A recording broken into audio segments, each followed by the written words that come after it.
into the grand arena where legends come to fight. Bodies clash and dreams ignite under the neon lights. Oh yeah. On Water Dave, he's the voice, calling every move. Amy and Justin Davis getting you in the groove. Oh yeah. Feel the energy, the thunder, as the crowd begins to roar. High-flying daredevils in a battle like never before. Oh yeah. From the turnbuckle to the mat, the action never stops. Talking wrestling takes you to the top. Oh yeah. Talking wrestling, it's a wild ride. From suplexes to body slams, we got it all inside. Get ready for the excitement, the drama show. Talking wrestling, is ready to throw down. Oh yeah. Ooh, yeah.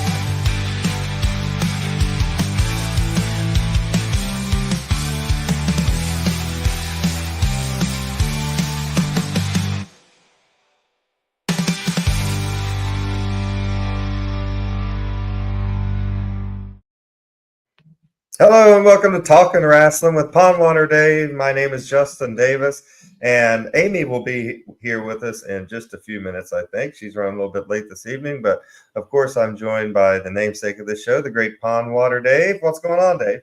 Hey, hello everybody. Hi Justin, glad to be here. Excited about our show tonight. Getting to talk a little territory wrestling. It's going to be a good time. Exclusively this week on YouTube for the first time. That's right. Only one place to find us, and it's on the tube of the U. That's right. That's how we roll.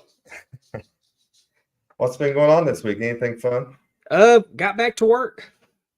Had a really sick last week. At the end of the week, spent the weekend recovering, but I hit the ground running Monday morning, and I feel like I'm just about back to normal.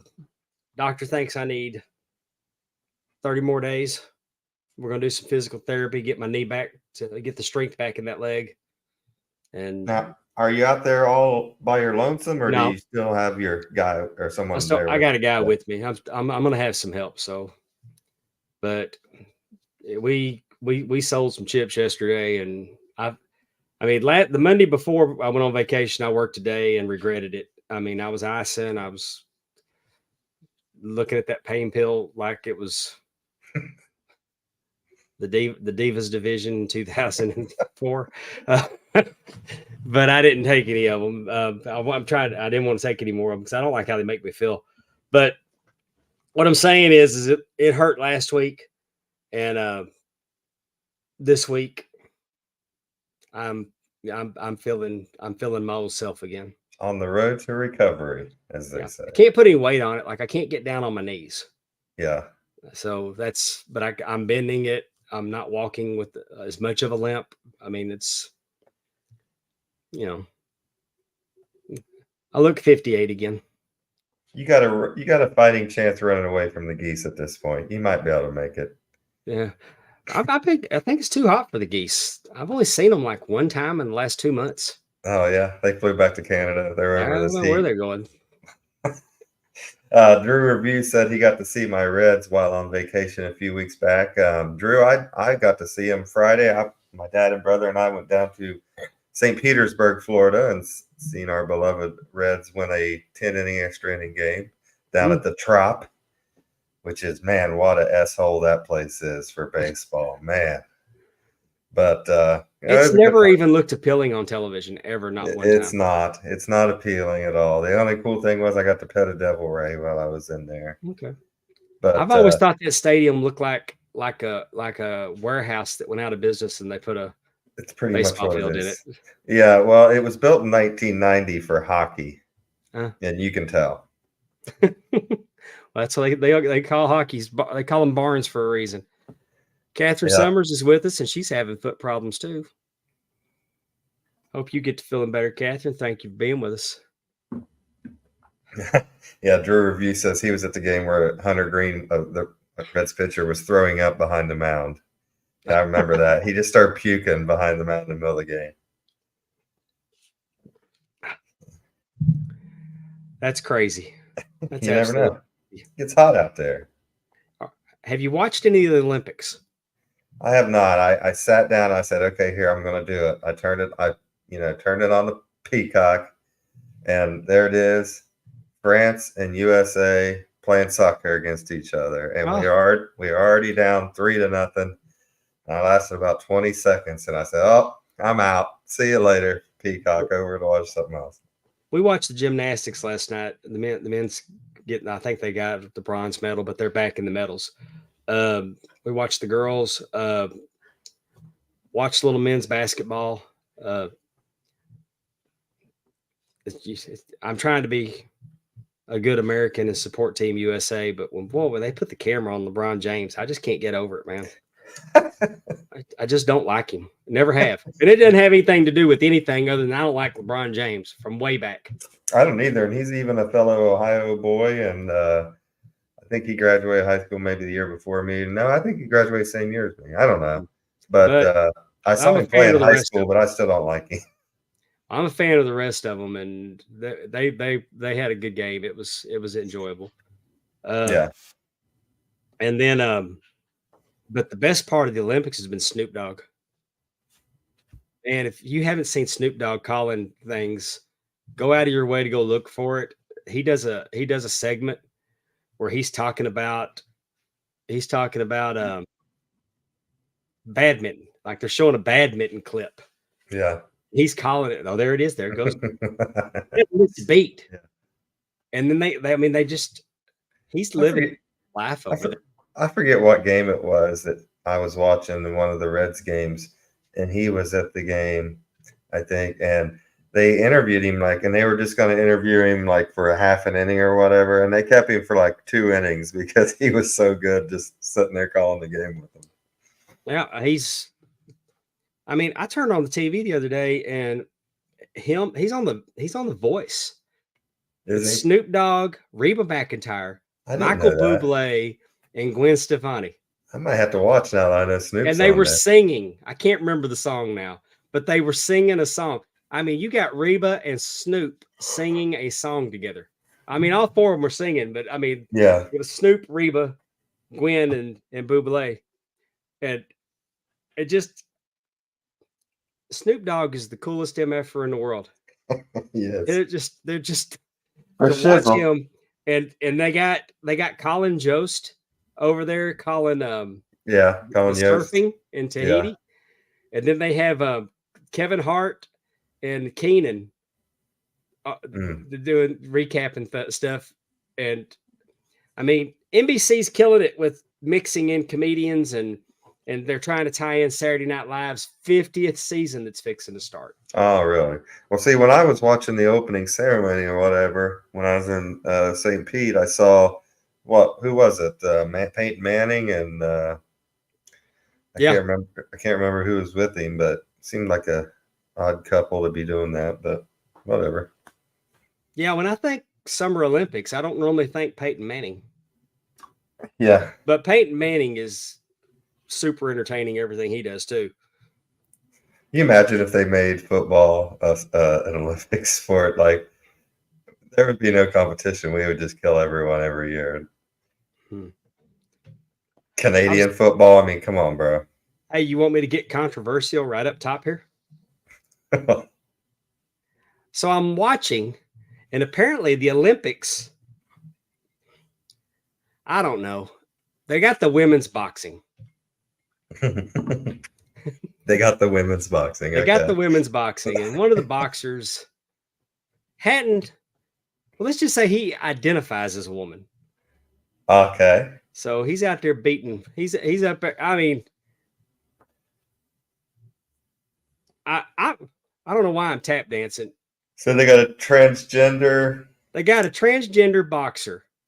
A female transgender. My issue is I don't have anything against trans people. You live your life any way you want to. That's you. You do you. Yeah. I don't begrudge anybody. I'm not gonna. I mean, What country was this? Do you remember? man, I didn't dig into it. I just seen him clocking that chick in the face, and I don't want to Well, watch if you would have dug into it, you would have found some surprise, I it. I'm just saying that I'm a firm believer. I'm a firm believer that women's sports is for women's sports. Yeah, well, If you was born with that other chromosome, if you just because you was piss poor men's boxer, don't mean you get to go be king of the women. And send your hate tweets at Ref Super Dave PWD. You're not going to change me. I wonder if he lost or won. I'm gonna have to put some Google search into this. So, yeah. Anything fun wrestling related going on this week? I think I got a little thing called SummerSlam going on this week. Oh yeah, that's right. The Slam of the Summer coming up this weekend on Saturday, right? Yeah. I can't believe it's already here. I know. The last of the one night SummerSlams. Mm-hmm. So, I wholeheartedly agree with the Drew reviews here. Peyton and Snoop would make a great broadcast. Yeah, they would. Without question. That's who should call the Super Bowl. Can you imagine Snoop calling the Super Bowl? That'd be awesome. He could. Darren Staley shouts out Gunther. Well, Darren Staley has Tourette's. He just shouts things out like that sometimes. I know, but I do. So do we believe that Gunther's going to be crowned champion? No. You don't think Gunther's going to take it from Damian Priest? Well, that's right. I forgot that's who he's fighting. Yes. Yeah. Gunther's winning. So I just heard Justin in a loud and clear voice say, "There ain't no way he's beating." Yeah, I was thinking, yeah, he ain't beat. Not this. If they were booked together, I don't think that he would win right now. Maybe eventually. But yeah, I forgot it's Priest. Yeah. Now I do think that Gunther's winning there. Yeah. If Priest retains, I think that makes a loud statement about what they have planned for Priest. Yeah. But I don't know. I just don't think this whole Priest championship has went quite as the way they thought it would. And, he got the rub of having the belt. Now it's time to give it to Gunther, who we all know is ready for it. I think with what's going on with the Judgment Day, I don't think he needs the title. No. There's enough storyline there that, yeah. I mean, I don't know if they're going to break them up or anything. If you're going to they've been teasing a little tension between him and Finn. Yeah. But I think it all changes because, the show after SummerSlam, Gunther will take it. That's an interesting. He's probably, in the old days, you could count on it getting it on Monday night. Yeah, but they're going to be on Sci-Fi. I'm glad Coach Keith woke up with that opinion. Keith. Oh. Raw's going to Sci-Fi for 2 weeks. Oh, God. Because of the Olympics? Yeah. Is that where they were last night? Or were they on USA last night? Because I didn't see them when I looked over there. I thought it'd been Sci-Fi last night. That would have had to have been Sci-Fi last night. Because I went to USA and I'm like, where the hell's Raw? And then I was too lazy to really search for it and look for it. I figured they moved it somewhere else, but I wasn't sure where. Okay. We got Liv versus Rhea. That's coming to a head. Yeah, that's gonna be good.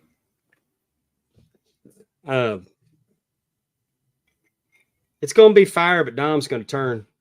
Dom's turning on Mommy. Yeah.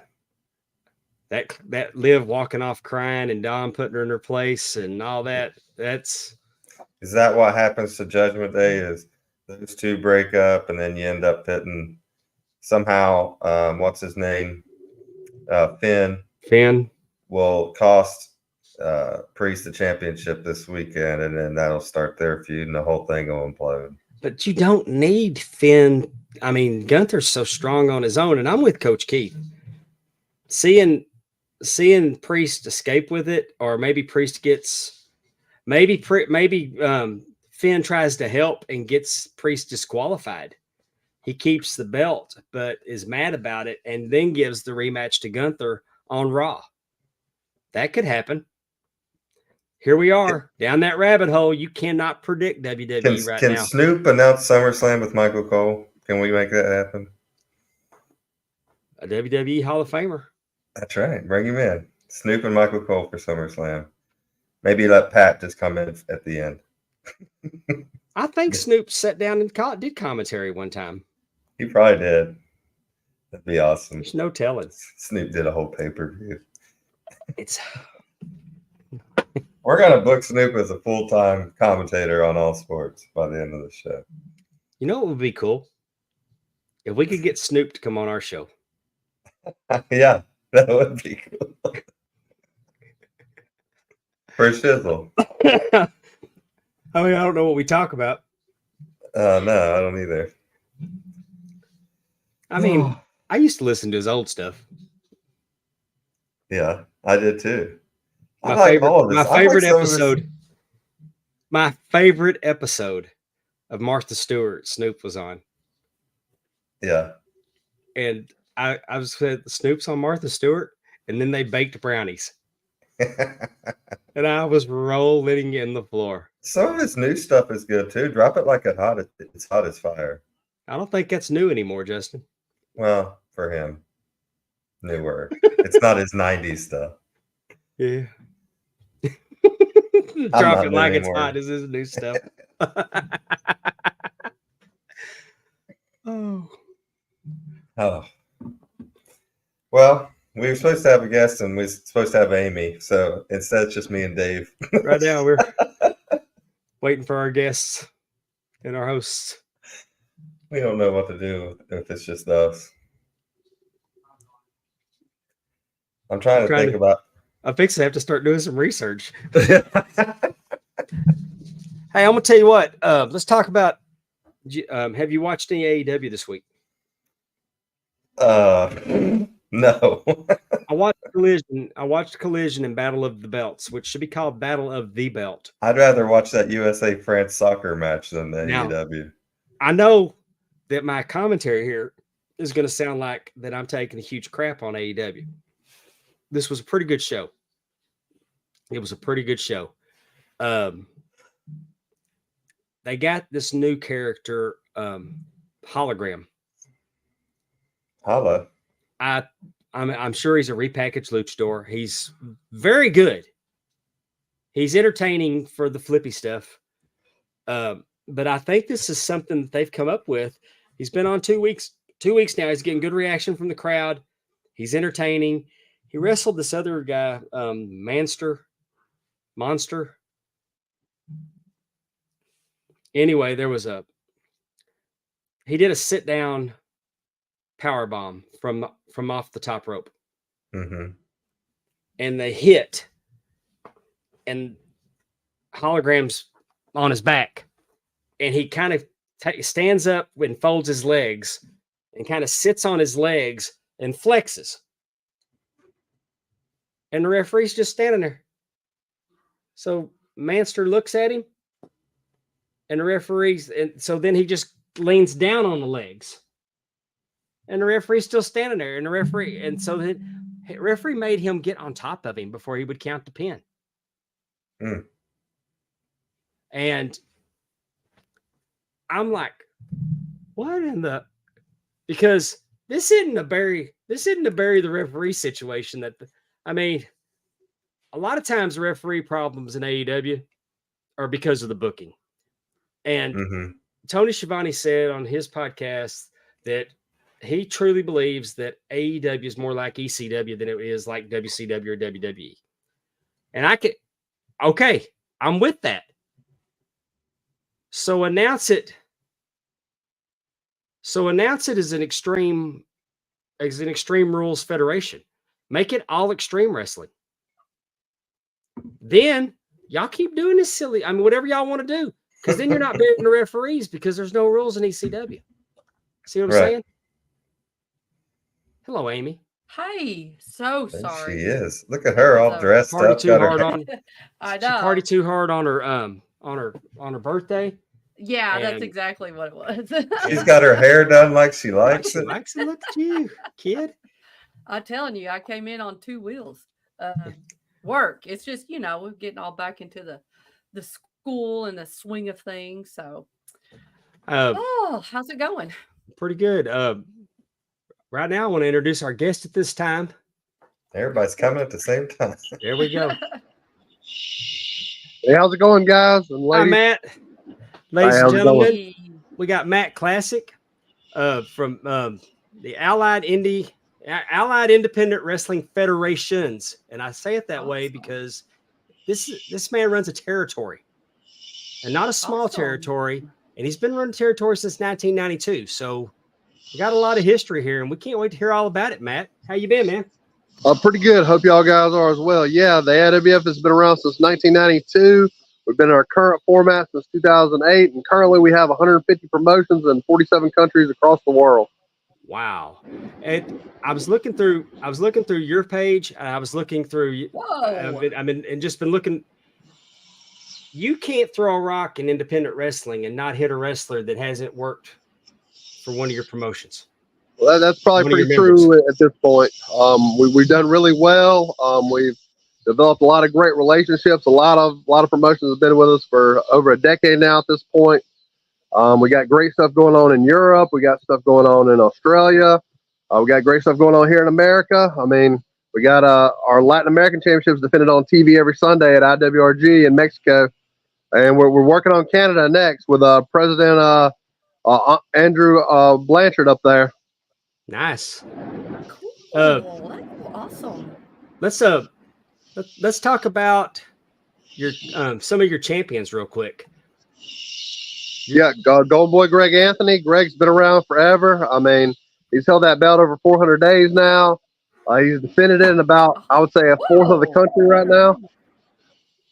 Yeah, I've worked with Greg before, several times actually, and I've got to work with him back when he was the NWA National Champion. Yeah, funny part about that, he just took on Mustang Mike, who they actually feuded over the national title back then. But they just were down in Morgan City, Louisiana, for Gulf State Wrestling. They had over, I think about almost 1,000 people showed up to Morgan City, and the evil Vladimir Koloff got involved, and Gil, who was Mustang Mike's tag partner, turned on him and hit him with a chair, and he hit Greg Anthony with a chair. So it was very interesting in Morgan City, Louisiana. So a few weeks ago. Is Gulf State the only promotion that you have in Louisiana? Gulf State. We also work with Pro Wrestling 225 in Louisiana. Okay. So Gulf State also works with them, and I think that's about it right now for the state of Louisiana. Okay. Next up, I have your cruiserweight champion, who's a very good friend of mine. I've been working with him since he started, Mr. Barrett Brown, and who defended this title overseas as true traveling world champion. Yeah, Barrett just defended the belt in London for BEW, out in London, England. He did a great job. I know he's defended the belt in Louisiana, Texas, Mississippi. He won it up in Tennessee, up in Dyersburg. But Barrett's a great cruiserweight talent. He's a great overall talent. Oh yeah, I've been so impressed with him for years, and I actually got to referee that match that he defended that title. Okay, so, he did a good job, and he just defended against actually in that same Louisiana show 2 weeks ago. He defended it. King Kizzy, he's a Nigerian. He's been based in America a little bit, but he went back to Nigeria for about a month to defend that belt. He's got a big defense coming up in Houston, I think, in about 2 weeks. I think it's August 8th, if I'm not mistaken. Awesome. I saw that he was also in the Dallas area, just defended against Eddie Martinez. Yeah, he just took on Eddie actually yesterday, 2 days ago now. And I think he's got Lou Gotti coming up. Yeah, Lou Gotti's who he's got. I believe it's August 8th in Halcombe City. Yeah. It's outside of Dallas. And but Knuckles, Eric Dillinger, he just won the Brass Knuckles title. They just won it out in the Wrestle Arts out in Indianapolis. He's about to go on a big tour of England, actually. I know him and Josh Crane are touring primarily England. They're actually working for another one of our affiliates, Bleeding Gums Wrestling, which is in Scotland. Bleeding Gums Wrestling in Scotland. I love it. How do you keep up with all of that, Matt? I've did this a very long time. I've did this for the past 17 years for the AIWF. So yeah, I'm pretty good at keeping up with stuff, I guess. What got you? That's What got you awesome. into doing all of this? Well, it's funny. I've been in wrestling 20 years now. Got trained by the great Chief Jay Eagle down in South Carolina. His claim to fame is he trained his neighbor, who happens to be George Gray, the one-man gang, Akeem the African Dream. And I got into it. I enjoyed it for a while. Then I got out of it for a little while. And then I was doing it locally. And that's how I got hooked up with the AIWF, the promotion I worked for, joined. And thankfully, I've worked my way up, and I'm now the executive director for about the past 15 years. So I'm a huge fan of the territory systems, territory days. Because I'm old. I remember when when the NWA was in its heyday and promoting all over the world, and I thought it was cool that that with the traveling champions. So the more I've learned about your promotion and your federation, I don't know why I keep calling promotion federation, is I like that. I like how you engage everybody. I like how if y'all have an opening on a card that you put it out there. Oh yeah, I mean that's what you got to do. And a lot of these promotions, they're networking together. They're bringing guys in. They're bringing the belts in. I mean, we have over almost 22,000 followers on our Facebook right now. So I mean, that's pretty good following, I would say. And what's the secret to get a bunch of promotions to work together? Somebody's got to be the chief. That's me. Yeah. I mean, I'm going to say this, and I'm not throwing stones and casting dispersions, but an incarnation of the NWA, it got to be where there was a lot of grumbling that you couldn't get the champion. I mean, they seemed like everybody was pulling so much that I don't know if it wasn't managed correctly, that you weren't distributing your champions out, or it was just greed. But I know seeing it on the level that I saw it on, it just seemed like it was there wasn't a lot of cooperation. I had one or two that would work together, but it always seemed like it was always adversarial. I mean, you have to let the promoters talk to each other. And then another thing that I do, I put somebody in charge of specific regions, and they have to be the boss. They have to be the alpha. And I mean, being a man, you have to be an alpha sometimes. And that's how we've got it to work. And but thankfully we've developed a very good team, and I enjoy 99% of the people I work with. So I mean, I guess I'm doing better than most. But and you just have to have opportunities present, and you have to talk. You have to talk man to man to them. You have to say, hey, like, this is how we need to do this. Who can do this? And I have to give them opportunities to work with the team. If I don't give them opportunities, it's not going to happen. Do you all get together like they used to do in the NWA? Like everybody come together? Oh, really? We do. We have our anniversary show. It's every March now here in North Carolina, actually in Mount Airy where we were founded. If you watch the Andy Griffin show, that's the real Mayberry. That's where Andy Griffin grew up. I've been there, I Airbnb'd in a house, and it was like the house was like a Mayberry house. It was all made up like.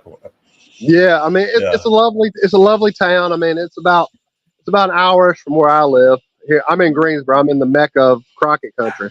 But so we have our annual meeting there. And we have a nice building that we've had for several years now, and so we can have a nice meeting and talk. And multiple promotions usually come in. I mean, I wouldn't say all 150 promotions come, but I would say usually about a quarter to a third of our membership shows up every year. And we do it over 2 days now because it's become so big. So, and people can fans, they can come to the shows. Yes, we'll have a show. Yes. That Saturday night, and then we'll have a show usually Sunday afternoon, Sunday night. That's really cool. And tickets lately have been $10 for the floor, $5 for bleachers. We're in a pretty good sized livestock arena, so we have a lot of wood bleachers. It's only $5 to get in because we want to keep it affordable. I mean, we have to keep it affordable for all our fans and all that. So, Well, you have to be doing something right because professional wrestling's a sport that fans have very strong opinions, and with negativity being heavy. I don't see negativity about your federation. I don't. I mean, there is some negativity, but usually anything internal is handled internally. Uh-huh. But from the outside, I know some people have problems with Greg Anthony, but Greg's a great talent. I mean, he's done it. Like, he's defended that belt in St. Louis. He's been in Arkansas. He's been in Memphis. He's been here in North Carolina. I mean, he's done a great job. But guys, they always want to be the champion. Just like Ric Flair said, to be the man, you got to beat the man, and that's how wrestling goes. That's how life goes. I hate to say it. There's a lot of guys out there that I could sit here and fantasy book Greg Anthony all day long. The dude knows the dude can go when he's in that ring. Oh yeah, he's done great. Like I said, he had that big bout with Mustang Mike. They got a big bout coming up in Hazel Green, Alabama, which is right outside of Huntsville. Him and Barry Koloff are going to go at it down there. That should be a barn burner. Rocket City's every first and third Saturday in Hazel Green, Alabama. They've been with us quite a while themselves. Yeah, we've been to Rocket City one time. Rocket City last July. Oh yeah, good people. I mean, good part of the team. I mean, I've seen them do 500-600 people on this bigger event. So I'm like, that's pretty good. That's pretty good if you can do that. They pack them in there, and it's a great venue. It's a great venue to watch professional wrestling. It's at the gym. If the fans watching don't know, it's attached to a gym. Mm-hmm. Yeah, and as someone that went to the Sportatorium regularly in the 80s, it has that Sportatorium feeling because if it's hot outside, it's hot inside. Mm-hmm. Yeah, but I mean, that's how wrestling's supposed to be watched. Those old barns make the best venues. Yeah, and that's what I said. We have a livestock arena is what we have, and we're running up in Mount Airy. A lot of guys are going to the breweries nowadays, which breweries are a great thing. It's great on an off night for the bars themselves. And sometimes you can get a little money, and sometimes it's just you're making a good barter deal. And wrestling is bartering. I mean, I know some people making some really great money in wrestling, but most people they're just getting by. And I mean, they're trying to get to that next level. They're trying to get signed. But Ricky Morton one time, Hall of Famer Ricky Morton, he told me one time, he said, "Hey, be nice to the people on your way up because you're gonna see the same people on the way down." And that's rung true with me for like over 20 years. So, well, I like how you handled your business. I like that you put it out there. I mean, you keep everybody engaged. You talk to the wrestlers, the workers. You know what their goals, and but it seems like you're always opening a discussion. And you have to be accessible. You have to be open, and I have to be honest. Sometimes it's not good to be honest with them because they don't like what you're saying, but that's part of fact of life. You just got to be honest and what's going on, and hey, this is where the money is, and hey, this gig is open. It's probably not going to pay you enough to travel from such and such spot, but it's a good opportunity if you get in. Because sometimes I have to tell them that, and sometimes they don't like to hear that, and sometimes the promoters they don't like to hear what the champions want. I'm like, all right, I mean, we can come to a middle ground. Like if they're at $200 and you're at $400, we can meet at $300. And I mean, that's what you got to do. Sometimes you just got to get all sides to agree. It's not easy, trust me, but you got to make it happen. Do you have women champions or tag teams? We do. We have our women's champion is Claire Carter. She's based out of North Carolina. She was trained by Tom Pritchard and Kane, Glenn Jacobs at JPWA. Dr. Tom is my friend. No. Yeah, I mean, Tom's a great guy. I met him. Oh, yes, he is. He knows what he's doing. But yeah, Clara, that's where she's out of. Heidi Katrina had the belt before her, but she had a injury. But she held the belt for like 3 years. She defended in the UK, Japan, America, and a couple other countries in Europe. What an experience for them to be able to travel and be able to defend their title literally all over the world. That's so awesome. Yeah, I mean, a lot of them they're defending around the world. They're at least defending in multiple states, multiple countries, if they're not traveling the world. And you do have tag team Tag team champions, custom made out of Indiana. They're out of Supreme Wrestling in Indiana. I know they defended in Indiana. They defended here in North Carolina. They defended in Virginia, West Virginia, Kentucky. They defended all over. Awesome. Okay. Yeah, they're. I also noticed in the early days you had some huge, with guys that would be considered legends now come through there. If I'm not mistaken, you had Steve Corino, didn't you? We did not have Steve Corino. No, we've had guys like Buddy Landell, Ricky Morton's had our world title. We've had a ton of big guys, and some also their names you would know, like the Beer City Bruiser held the world title. Rodney Max held our world title. It's been quite a few of people. Oh, apologize. I tried to do that off the top of my head, and when as soon as you said Buddy Landell, it hit me. Yeah, Buddy. God rest his soul. I mean, Buddy was a very entertaining guy. Oh, he was smooth in the ring. I thought it was bold, very bold, to go on a TV show as the Nature Boy when the Nature Boy is on that show. But I mean, I've seen a lot worse Nature Boys out here on the independents. Trust me. That's a fact. That's a fact. What's ahead for AIFW? Like, what are your AIWF. goals or what? Oh, I'm sorry. I'm also dyslexic. Sorry. I mean, I think our goals are just to continue at the pace we're going. I mean, we're growing at a very steady rate. We're growing our fan base. We're growing our champions. I mean, I want my champions to work every weekend if they can, even through the week if they can. And some are working more than others, but I mean, everybody's defending several times a month right now. So, right. I mean, yeah, go ahead. I was just going to say, I'm sorry. How does and you all might have mentioned it, but how does a promotion, if they wanted to be part of this federation, like how does that process work with you all? Do you have to vote them in, or are you not? No, we don't vote them in, but we do have a set of guidelines that I developed many moons ago.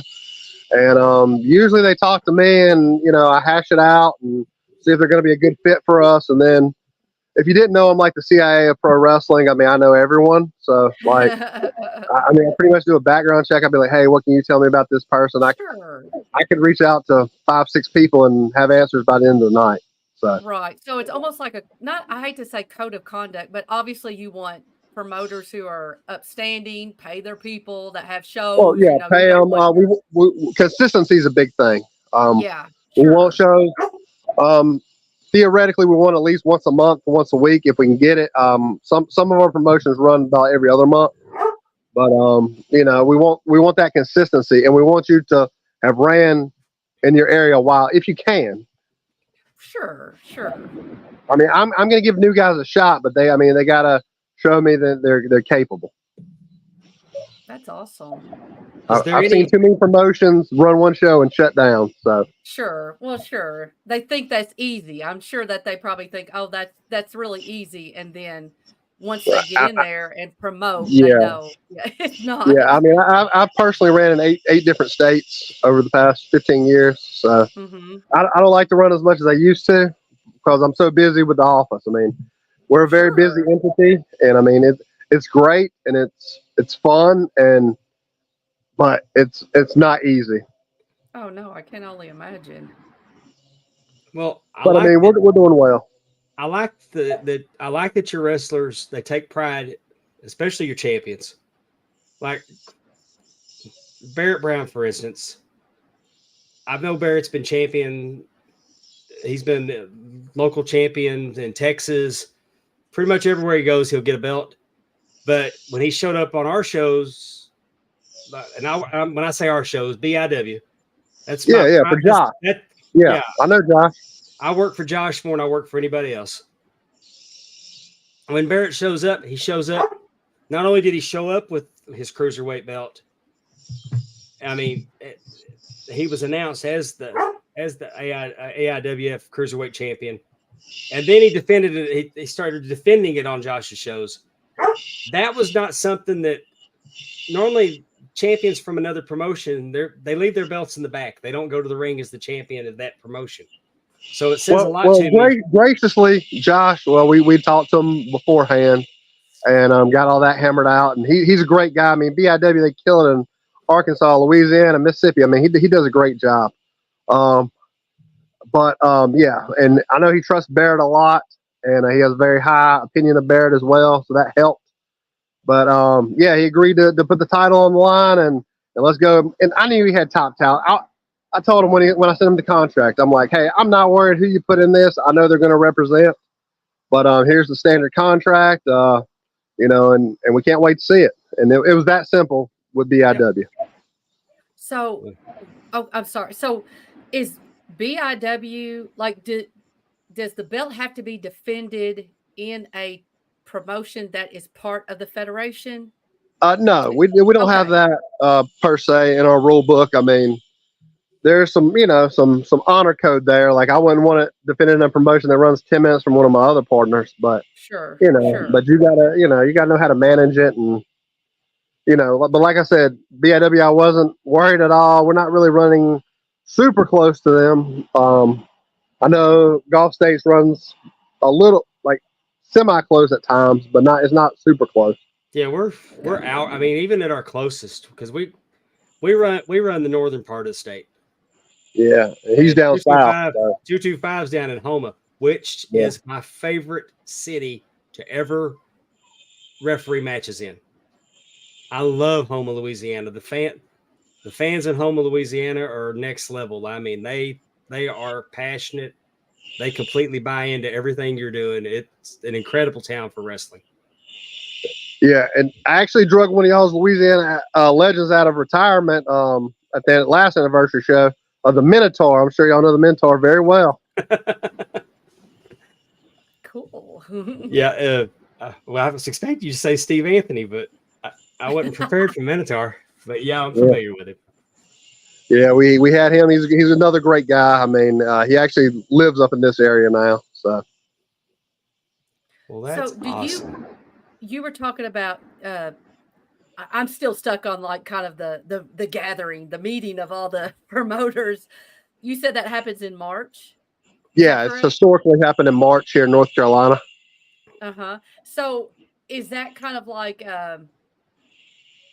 the shows that you have? Is that kind of like your big event?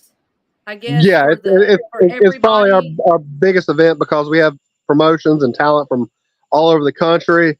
We're also known for our battle royal that weekend. We're going to have like a 30 to 50 person battle royal that weekend. And are you the promoter of that show? Yes. Or is it a little bit? Okay, you are the promoter. Okay. Yeah, I'm the one that organizes that. I pretty much organized that for us, and we just had our annual Crazy 8 Cruiserweight tournament, which happened actually last weekend in Madison, Indiana, and it's moved around. It's been around the country. It's been in Indiana, Pennsylvania, West Virginia, Virginia. We've been running it 14 years. Our 15th, we've already got it signed for next year. We're going to be in South Carolina next year. Oh, that is so cool. We've had guys like in that one. Yeah, we've had guys like Cedric Alexander in that. I had Jimmy Rave in that. Lee Moriarty from AEW. Zenshi from Major League Wrestling. I think he's still with Major League Wrestling. He was in one year, and countless others. So do you have any? What's going on? Who do you have on your radar as up and comers right now? Who's red hot on the indies? Oh, up and comers traveling the country that are just. I don't know if it's up and comers or just they're. Why haven't they been signed yet? Or people you have your eye on? Oh, like that's too many. That's gonna get me in trouble. I can't give that correctly. I know. Isn't it bad that you can't? And I'm bad about it. That you'll see somebody that impresses you so much, and it's hard to give them a compliment without it sounding like you're slighting everybody else. Mm-hmm. Oh, one guy I really like that's semi-close to your area. He's mainly at EPW down in Boonesville, in Mississippi. Marco Harris. I really like him. I believe I've worked with him before. What do you like about him? Very athletic, very confident. The crowd really seems to enjoy him as well, and that's always a plus. Oh yeah, definitely. I mean, people were willing to cut Dave over, bad calls and stuff. So I mean, when the fans react that way, like you said, that's the best kind of crowd. Uh, Yeah. Down south, you're usually going to get a crowd like that. Thankfully, I think the southern fan base, it takes a little more serious than in other areas of the country. Even though I got booed in Pittsburgh. I ran in Pittsburgh one year. I actually worked with Joe Dabrowski of MLW, who's a good friend of mine to this day. Uh-huh. I have an accent. And Pittsburgh people do not talk like me, so I'm ring announcing and I'm getting jeered the whole time. I'm like, okay, it's interesting. Well, I'm Kentucky, so I totally understand what you're saying. So from the promoter side of things, what would you say to other promoters are the top 3 don'ts to do as a promoter? What 3 things would get you in the most trouble? Don't not have the money to pay your talent going in the door.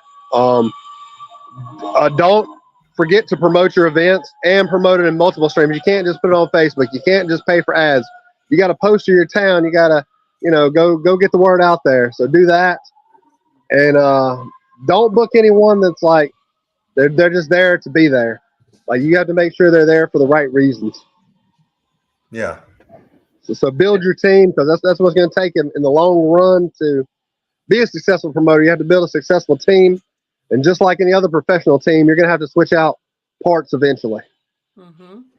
I was in St. Louis a few years ago, 2017, I think it was. For Herb? Was that? Was it for Herb Simmons? No. I was there on vacation. Oh. I was there on vacation. I went up to go see Conrad and Bruce do a live show, and went to the Money in the Bank pay-per-view that was there. We had tickets. We went. The reason I mention it is I came out the door after the matches. Sorry for the dog. I came out the door for the matches, and there's the local promotions there putting flyers on everybody's cars, and they're passing them out to people walking by. But if I can walk by Michael Elgin passing out flyers for him versus Cody Rhodes, that was what it was going to be. But like I said, Michael Elgin, he don't have. I mean, you think that guy's been there, done that, huge star. Yeah. But if he can go out and pass out flyers, anybody on that card, nobody's too good to go out and pass out flyers, paper the town. I mean, flood the town with promotion. Yeah, Mike's a great guy. Actually, I just had him. He was here in March for me. So yeah, Mike's a great guy. He's about to have his second child. Congrats to him on that. But he's a great talent. He'll tell you like it is, and I appreciate that. I don't want the talent to lie to me. I want them to tell me like it is, whether it's good, bad, or the ugly, just like Clint Eastwood said. That's right. I think, we've even seen kind of what you were saying, Dave. We've seen Jimmy Hart helping set up, like at different conventions or whatever. Because like you said, he, it takes a team, and he's no good. He's no better than anybody else. Like he's wants the place or the promotion or whatever he's doing to be as successful as possible.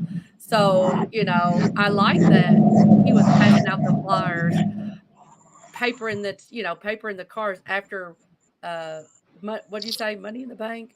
It was after Money in the Bank. Because you're already like hyped up from seeing a great wrestling show. And then you could come out in your car and you see there's going to be another, like get you excited about the next thing that's coming up.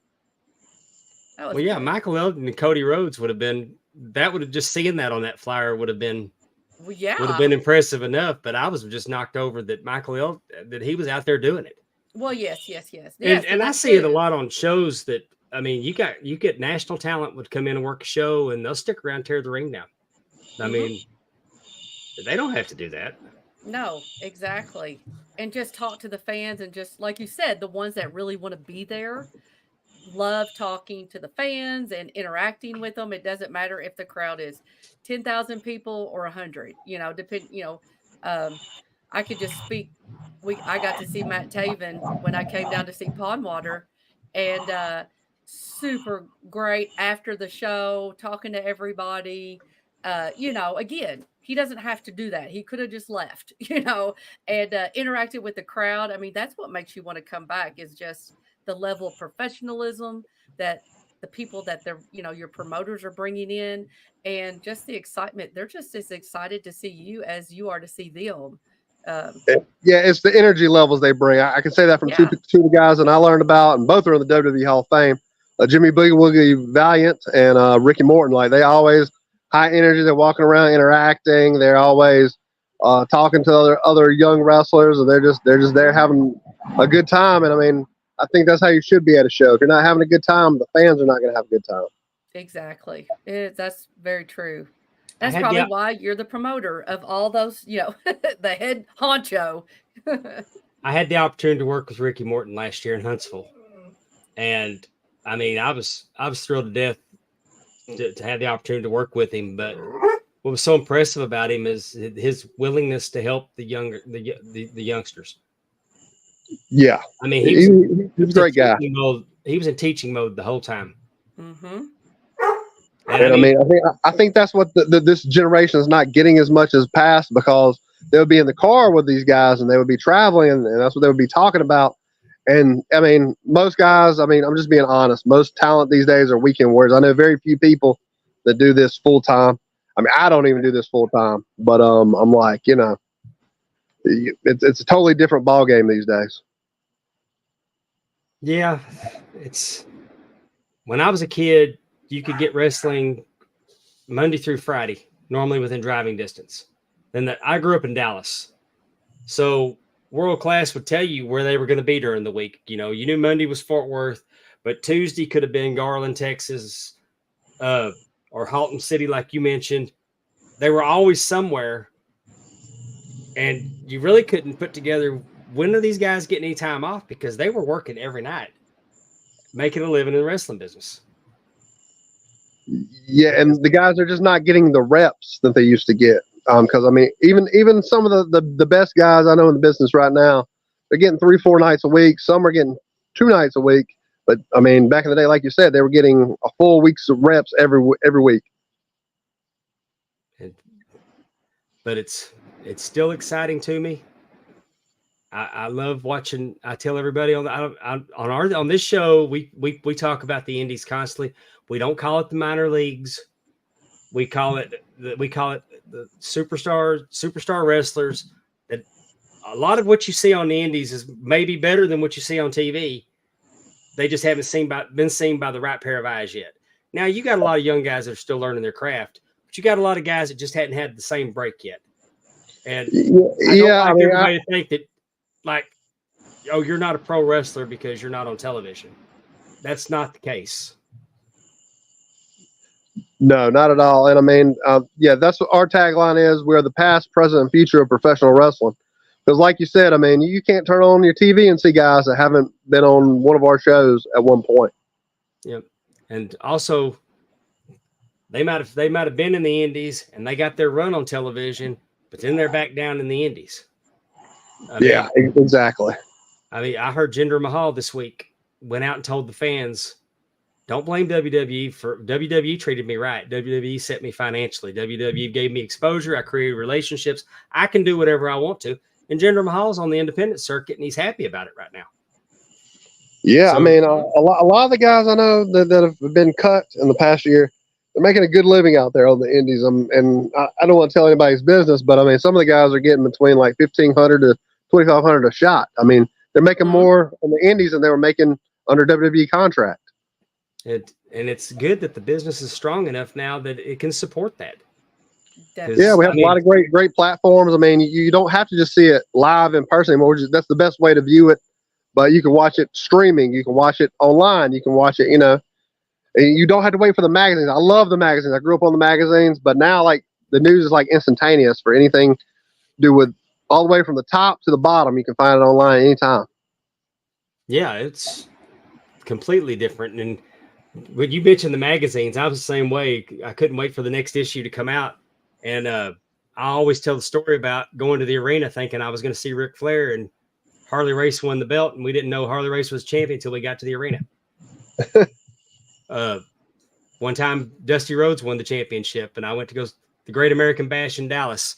Got to the arena, and the marquee had flipped. It was Dusty defending against Flair instead of challenging. But you didn't know it till you got there, because back then we just the magazines were 2 months behind anyway. Yeah, Mhm. yeah. I mean, like PWI is only every other month now, which that's crazy to me. But that's a story for another day. I still like it. I love having that magazine in my hand and flipping pages. They got a lot of great staff. I'm good friends with Mike Bessler over there, who writes mostly the independent stuff for the PWI. He's a great guy. And it excites me to see the people that I work with get a little recognition in there. Yeah, but I'm gonna have to cut y'all guys short. If you got any last questions, let's go ahead and ask them because I gotta run in just a minute. Anybody got anything else for? Well, Thank we you won't so keep you much then. for joining Matt, us. Thank you No so problem. much I for appreciate it. coming Thank you on. for having me. I just keep doing what you're doing, and hopefully I'll find myself on one of your shows sooner than later. Oh yeah, I'm sure you will. I mean, we got them all over the country, all over the world. So. Well, you keep. So cool. I appreciate you posting whenever they need referees, because there was one time you posted one, and it was going to be an 8-hour drive, and I was trying to talk my wife into it. So let's make it a weekend trip. But we would have had to got in the car to go for me to make it. Yeah. I mean, there's always opportunities out there that pop up. So, I mean, and that's why I post them because, I mean, you never know who's going to jump on them. Well, we appreciate you for doing it. Appreciate what you do and keep doing it. And the best of luck to you in the future. All right. Thank you so much for having me. Y'all have a wonderful night. Thank you. Thank you, Matt. Thank you. Matt Classic, everyone. So what do you mean he posted it? Like on the Facebook page? On or his like, Facebook page. You can Okay. follow him as Matt Classic Creed. Most of what he posts on Facebook is directed at people in the business. Really? And Okay. but I mean, like, if you on got a his show that has a personal. cancellation, hey, or say like, hey, somebody to Oh. let him know we got a carload going to this show. They got a seat open for one if you want to go. Oh, And really? that's how you can go. And sometimes guys are like, I won't call anybody by name because I see it. But let's say we'll just say that if I'm going to Atlanta, I got a booking in Atlanta and I got 2 guys riding with me. So we're going to split gas, right? Sure. We're going to expenses, but we still got room to get somebody else in here. Mhm. We may throw it out there and say, hey, we're going to this show in Atlanta. We're not Okay. promising you're going to get booked, but you might want to go with us to get a little exposure to that promoter. Get You might help introduced them or back to something. whatever. But what I'm saying is now we've added somebody else to the car, or we might, hey, they're looking for this guy. If you're eligible, we can send it, and at the promoters, then you can go. Because sometimes last minute things have to happen. And that's what he's talking about, his network. But I know one day that, hey, we need a referee at this show, or we need 2 referees at this show. Right. And on that particular one, I want to say it may have been North Carolina, might have been Atlanta. It wasn't a close drive, might have been Tennessee. Well, I knew you I had can to come see me. I had to get on board, but my Right. thinking is I want, because I love getting out and working in new places. Yeah. 2022, 2 years ago, I worked in 6 states Mm-hmm. on 4 pay-per-views. On this day in 2022, I worked my first pay-per-view for Really? Black Label Pro. Uh-huh. And then later in that night, after the roast of Ric Flair, I worked GCW for the first time. So I did Oh, it 2 has years been ago 2 today. years.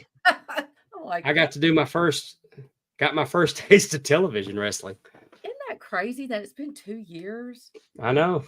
I was there. I wasn't at the show. I was at StarCast. I worked with Masha Slamovic. Uh-huh. I worked with Speedball Bailey that day. Awesome. We like Speedball. Bailey. Oh, yeah. Not just Speedball. Masha just Slamovic. I love seeing what she's doing in TNA right now. Uh-huh. But she's a blonde? Is she blonde-headed? You didn't Yeah, look. dirty She has blonde. big boobs. No. She does it? Okay, this is the wrong person then. No, Sorry. she's incredible. I mean, she wrestled an intergender match, and y'all know how I feel about intergender wrestling. Yeah. The match made sense. The match was good. It was not unbelievable in the least. She made the guy tap. It was an incredibly worked match. I apologize. I can't remember his name off the top of my head at the moment. and I'm Where always was it? embarrassed. I Where just was said, the match? oh, it's Black Label Pro. Oh, No, okay. no, it was on GC. Oh, No, that was on GCW. That was okay. my match on GCW. Was it? Yeah, I am they elderly. both run together. I bet. That weekend probably all runs. I mean, there's a lot of No, stuff oh, going no, on that Sunday, weekend. the Sunday part of that weekend, I'm very clear on what happened that day. Oh, your claim to fame. I know. Excuse me. That I just asked Matt Classic if I could be his friend on Facebook. So I don't know if he'll let me because I don't, Probably. I'm not going to be, but I love that. I just love, like I said, I love being that fly on the wall. So Oh, like to see all that, like, oh, we're going to a show. I don't know. well, It Josh just makes is. me feel I've part talked of to it. Josh about him. I mean, Josh has told me about and of course Barrett being their champion. Yeah. And it just the territory system working in 2024. Yes. It just excites me to be in the wrestling business when you know that there's promotions that will work together for the greater good. Definitely. Yeah. And I mean, I love the way they have like I hate to say a meeting, but it's like, all the mob families come together, like the NWA and the territories. And I liked how they all come together in March and, you know, Well, and I'm sure talk. that when they're conducting business, that they'll do a Zoom meeting and everybody can be there. I mean, with the way that things are today, there's no Yeah. reason. If the NWA 46 was still a countries territory and system, they probably would have meetings virtually too. you think so? You don't think they like getting together, like old school, getting together like that? Like everybody showing up. Again, I picture it like the Gambino family and the, Corleones and like all them coming together and showing off all their power. I don't know. Yeah, I haven't and slept very much either, so and they're not the and they're that's not the hilarious. only they're not the only federation Federation? territory. They're not the only territory system. There's another one called King of Uh-huh. Sports Wrestling Alliance that's out Right. there, and I know that they run some in Arkansas. I mean, they're all over too. Right. Legacy Championship Wrestling is a member, Oh, cool. Okay. so So cool. I'm glad we were able to talk to him. I feel but like when you I talk learned a about one lot. that's been around since 92 Mm-hmm. and 150, and what did he say, 47 countries? 46, I thought. Yeah, 46, 47 46, countries. 47. Catherine Summer says the Indies are amazing, Yes, they and are, she is Catherine. correct. I'm It's going to be getting back in the ring better and August better. 24th, and I'm super excited about it. August 24th, huh? Mm-hmm. Is that as soon, I mean, obviously your knee has got to be healed, right? Is that um when you're being released, I guess? I've got another 30 days. I go back August 30th. Okay. I Where are got. you I going? went to the doctor today, and he told me that he wanted me to do some therapy and get my leg, because my leg's not strong. Well, I've lost a lot sure. of strength in my leg. He wants me to go to physical therapy to strengthen my left leg. I still can't get down on my knees, but I'm not walking with a limp. I'm moving much better. I'm feeling good. I worked Monday really hard, Amy, and I'm not paying the price for it today. That's So, awesome. That's good. That's and good. I think he wants to keep. Look, I'm having to extend my uh, anti-inflammatories, Yeah. because when I get off the anti-inflammatories, leg starts hurting again. Sure. Like last Sure. Thursday, I would have told you I had gone backwards. Oh, yeah. Um, so, So when you do return to the but I ring, got on anti-inflammatories and I'm good again. and that's helped. When you return to the ring, where are you going to be? Summerall, Mississippi, at the high school gym for Legacy Uh-huh. Championship Wrestling. Awesome. Okay. Tim points out that the King of Sports champion is Nobi Bryant, Okay. and Nobi's their champion. Nobi's an alumni of PCW. Oh, okay. So I worked with Nobi 20 years ago. Mm-hmm. Do you know how big that federation is? I mean, No, or how many? no, Okay. I'd have to I'm go just look. curious. Yeah. Never mind. I'm just curious. What else is going on, guys? We were talking about AEW before you showed up, and we were talking about Battle of the Belts. And I said Mhm. they should have called it Battle of the Belt because they don't have they had one belt defended on that show. Everything else was these Really? qualifier matches. Championship qualifiers make no sense to me. Yeah, And that's I'm going to tell you why. If you're the champion and you're giving someone a chance to beat you to earn a title shot, why don't you just let them defend the title? Because if that other wrestler's taking an L, let them take an L in a title match, not in a qualifier. it is a weird. I mean, I think we've heard and we have seen that Tony Khan really does like tournaments, and I But guess it's a qualifiers way make to as much sense as tits on a boar hog. well, yes. I guess it's a way of extending out when you don't have a story, which unfortunately But sometimes they nobody ever find wins a themselves. qualifier. That's true. The story is you let That's somebody true. the story is you let somebody sneak up and pin your champion in what's supposed to be a squash match. Right. You know, Right. or maybe you let your champion get pinned in a tag match. Oh, I pinned the champ. I should get a title shot. Right. I I don't mean, know. that's just me. But the quality of the of Collision the other night was good, and I enjoyed the Battle of the Belts. Uh, Did you they were like Blood and doing Guts? they, I didn't watch Blood and Guts. Okay. Uh, uh, what I'm saying is I watched Rampage Friday night. Mm-hmm. It's running together on me. Either Friday night or Saturday. They had like a rumble. I think that was that No, that was Friday. Friday night. It was Friday night Yeah. because they taped it. They taped it with the double ring. And Hangman came out and cost Jeff. Yeah. Jeff Jarrett was rolling. I had allowed myself to believe. I thought, oh great, Jeff's gonna win. Jeff's gonna win. Because the winner of this is gonna get a title shot at Arthur Ashe Stadium. Oh, okay. And then they let Darby win, and I'm like, Yeah. yeah, They because let and he was just in the Blood and Guts match. yeah. Which let me ask y'all a question. So I know you What? didn't see it, Dave. Did you see it, Justin? No, I don't know why I even asked. I know you didn't. So let me ask you this. Let me just tell you this scenario, and let me tell you, and I'll tell you what I think, and then you all tell me what you think. Okay. So in the last final minutes, everybody's in the ring and stuff like that.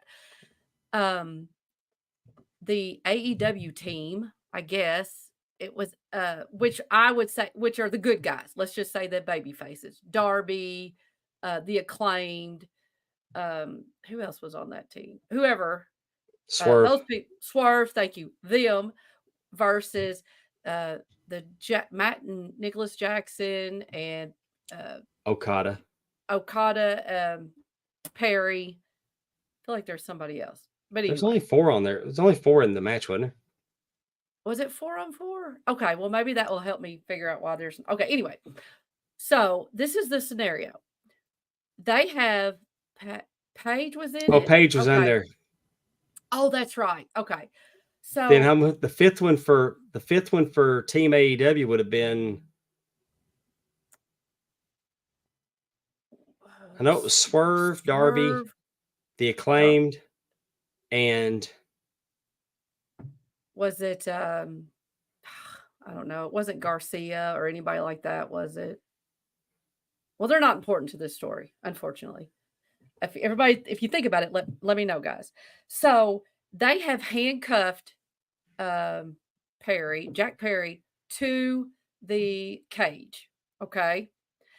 And they have doused him with gasoline. And they have told Matt, or I think it was Matt Jackson, quit, or I'm going to light him on fire. Okay. Oh, that's right. It was Mark Briscoe. Thank you. And first they get Jack. They tell Jack Perry, quit or we're going to light you on fire. And Jack Perry will not quit. He will not say quit and lose for his team. So then then Matt Jackson's like, okay, y'all are going too far. You need to stop. And so then Darby is sitting there with his lighter telling Matt Jackson, you say you quit or I'm going to light Jack Perry on fire. Matt says, quit, it's too far, whatever. To me, I feel like the team's reversed and like Darby Allin was the heel. Like you're going to set a person on fire unless this team quits. And I feel like that's a babyface move. Number one, not to quit. And then to quit to save your teammate's life, which is weird in a wrestling match.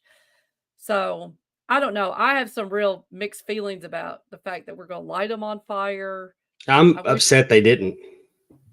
I don't want them. I was really afraid they were going to. As a matter of fact, if Darby would have set Jungle Boy on fire and then set himself on fire, I would have popped for that. That's terrible, Dave. But isn't that like a baby face move? Like I don't understand where Darby Allin's supposed to be the hero in this. Dave, who all was setting themselves on fire? Darby Allin and Jungle Boy. You forgot someone. Can we throw Tony Khan in as well? Can he? Oh, I'll tell you. But Briscoe,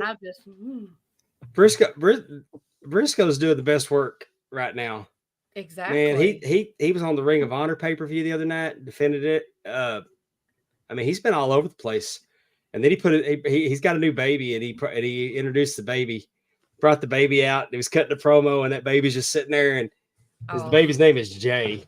Yeah, I love it. I'm with you. Mark is doing the best work. He's being seen by the most. I mean, I love it. I love it for him. He's over like crazy. How do you feel about the Von Erichs winning? Did you know that? Yes, I watched it. Okay, you did watch it. Okay, I did watch it. Oh, that's right. Von Erich was on wrestling. I thought Kevin was going to you would have found it. No, I thought Kevin was going to put out Roderick's eye, trying to get the claw on his head. He kept moving, and he was sweaty. And I thought Kevin was going to put the claw through his eye holes, put one in his mouth and two in his eyes, and just sling him around like a bowling ball. Hey, whatever you got to do, right, to get this finish. I thought it was a good match. Man, I love Matt Taven so much. Seeing Matt Taven on there. I mean, I don't know why they merged the belts and then split the belts, but you have the Von Erichs and Dustin Rhodes as 6-man, not trios. These are men. 6-man tag team champions.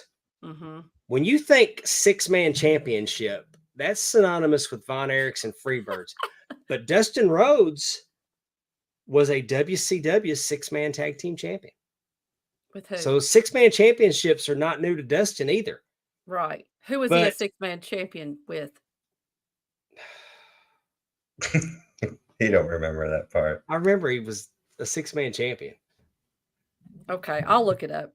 Buff Bagwell and Too Cold Scorpion. Man, there ain't no telling. I mean, they never defended him. Oh, did you guys get to listen to the Adam Bomb interview with Conrad this week yet? Not yet. No. But Adam Bomb is on TikTok Live regularly.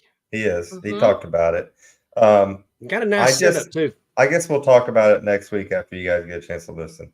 All I'm going to say is he comes across really, to me, as someone who thinks that he was way more important than he was. Like, I don't know. It's like hearing him retell things. It's like he thought Adam Bomb was way bigger than it was, or whatever. I don't know. Just see what you guys think. He comes across as very nice, but also comes across as maybe thinking he was a little more important to the business than he was. I gotcha. Just so we all know, Dustin Rhodes was a 6-man champion with Tom Zink and Big Josh. And Big Josh, Terry Weaver's got it. With, I knew it was gonna Josh. be. I knew it was gonna be two random people like that. Matt Big Bourne, Josh right? That's and Matt Tom Bourne. Matt Bourne. Yes. Doink. Doink and Before he Tom was Zink. going. That is kind of a interesting group. I don't know who. You know what? I want to look and see who did they beat. I'm The just Z curious. Man. He's Well, a here's the good-looking thing. man, as Tony Schiavone says. Here's the thing. The World 6-Man Tag Team Championships Mm-hmm. were created it was a perfect storm for the Von Erich Freebird feud. 3 Freebirds, 3 Von Erichs. It told a story. They used that title to tell a story. Occasionally, somebody else would put a team together and challenge for it, but pretty much that was it. The NWA had one. I think they put it on the Russians. Road Warriors and Dusty got it.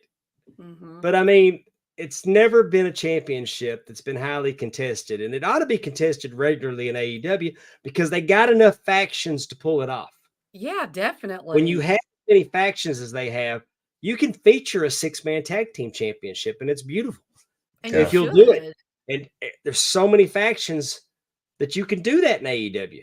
You could. Well, and Terry is correct. Big Josh, Dustin, and Tom beat the Freebirds for that 6-man title. Are you there? And that would have been Michael Hayes, Jimmy Jam, and Bad Street, probably. Yep, that's exactly who it was. And Bad Street was Brad Armstrong.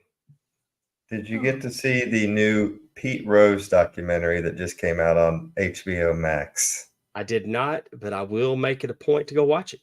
Okay, so I love Pete Rose. Guys, as you know, someone who is a lifelong Reds fan here, and it's been a Reds fan all my life.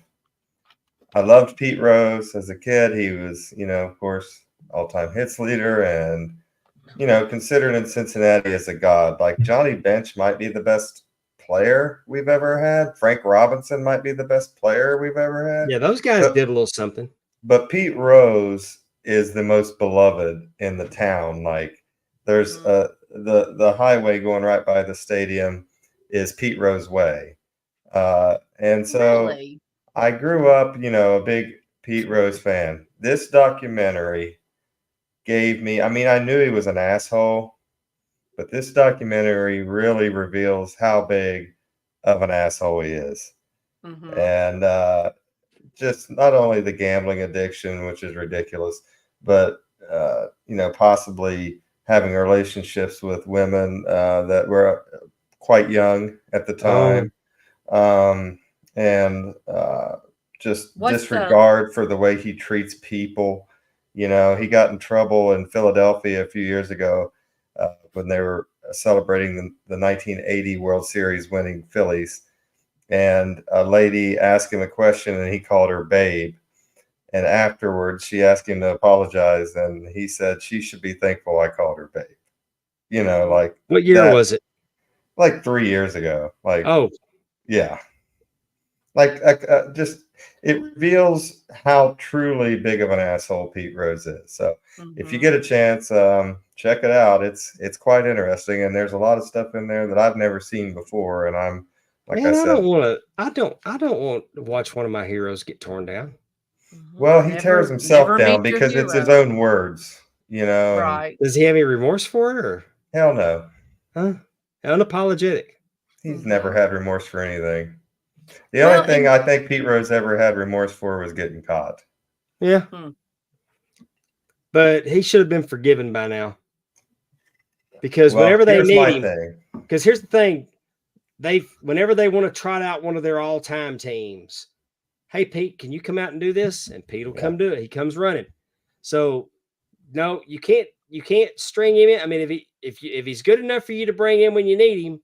Well, and see, but here's the thing, and the reason why you need to watch it, Dave, it reveals some of that, how Major League Baseball had worked a few times with Pete, I think, trying to make a pathway for him to come back. And each time Pete would F it up in his own which way, like he does. So, I used to think that he should be in the Hall of Fame, but never be allowed back in baseball. And now, after watching that, I don't think he should be in either. I think he's a disgraceful human being that would tarnish the Hall of Fame if he was put in it. So do we go back and kick Ty Cobb out? You know, No, I don't know. I don't know, but here's the thing: Ty Cobb was an asshole, but he was privately an asshole. He didn't do everything that Pete Rose has done. Wasn't he a public racist? Yes, a lot of people were public racists back in the What I'm saying 1920s is, and 30s. I bet on baseball too, Justin. But if you beat your wife in Major League Baseball, you're forgiven. Well, and you what can be I'm a saying is, I'm not just saying he shouldn't be allowed in because of the betting. I think it's the other things that I even have a bigger problem with. You know, being with a 15-year-old girl, and things like that. I think that him being in the Hall of Fame would stain it. And that's coming from a Cincinnati boy. That is hard for me to say that, but after watching that documentary, it's how I feel. You make great points, but I also believe that the all-time hits leader belongs in what he did on the field. To me, what you do on the field dictates whether or not you're a Hall of Famer. Because if we start going and looking at folks' behavior off the field, you could eliminate half the Hall of Fame. So, do you feel the same way about Chris Benoit? Chris Benoit had a Hall of Fame. He had a Hall of Fame career inside the ring.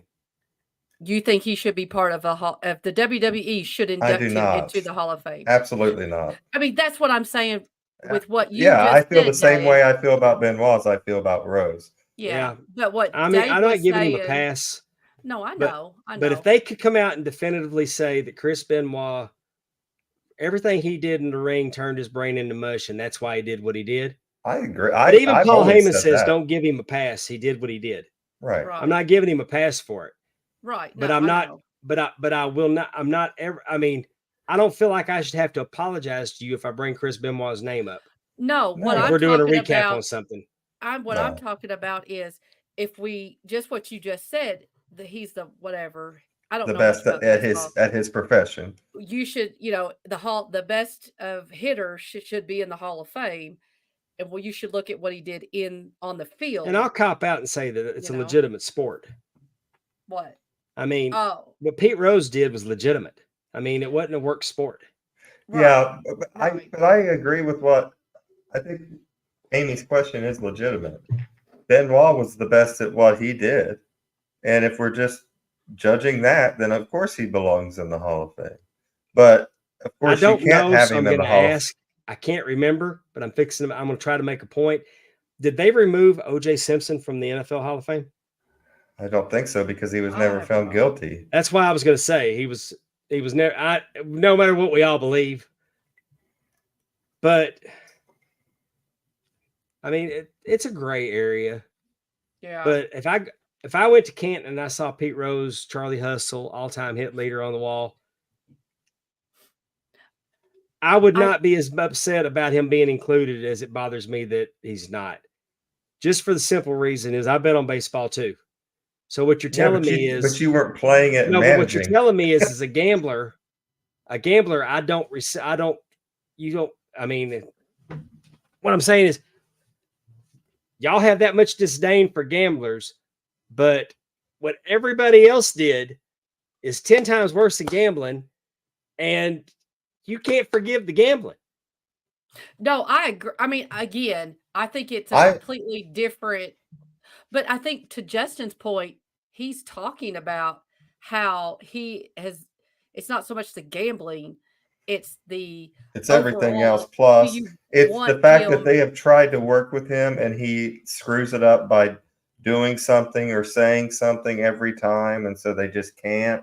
And so that's the thing with Pete. Pete is his own worst enemy, and he always has been, especially being from Cincinnati, because the 1919 World Series, the famous Black Sox World Series, where they threw the World Series for money and Shoeless Joe Jackson and all that.